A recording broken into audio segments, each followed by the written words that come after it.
And I got canceled many years ago, some 15 years ago, when I started criticizing and questioning the scripture in Islam that encourages Muslims to harm and kill Jewish people.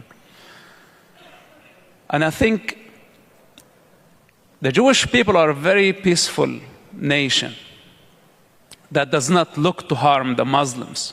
But at least I think that we have the right, you have the right to question and say, what's going on here? Why the scripture is inciting against the Jewish people, and what the world is doing about it. What other major religions is doing about it. And this is why I changed my strategy, that this is not only about Palestine. Palestine is non-existential. It's just a device that the Muslims use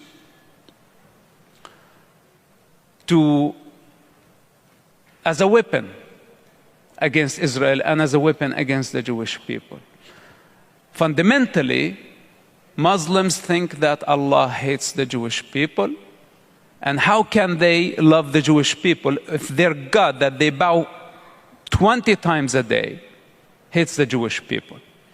So I am not here to speak against the Muslims, but I want you to be aware of this fundamental problem, at least in your subconscious. You need to have this somewhere, that we have an existential threat.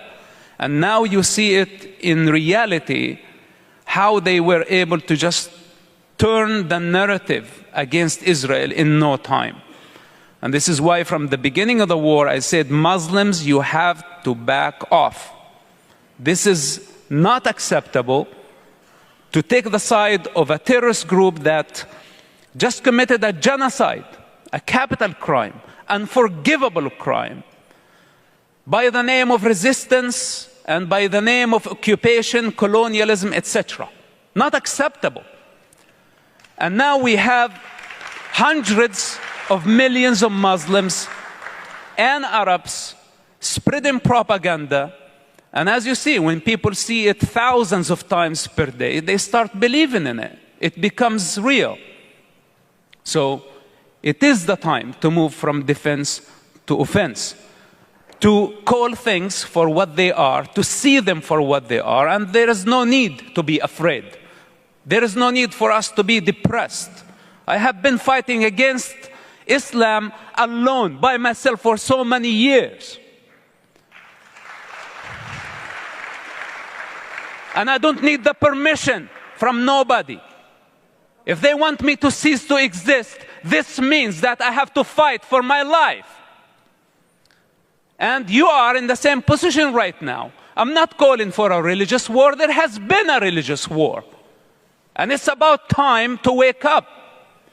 I'm not saying that we go on a war with the Muslim people, but at least we need to educate the rest of the world that we are in danger. Some people out there, hundreds of millions of them, want us dead.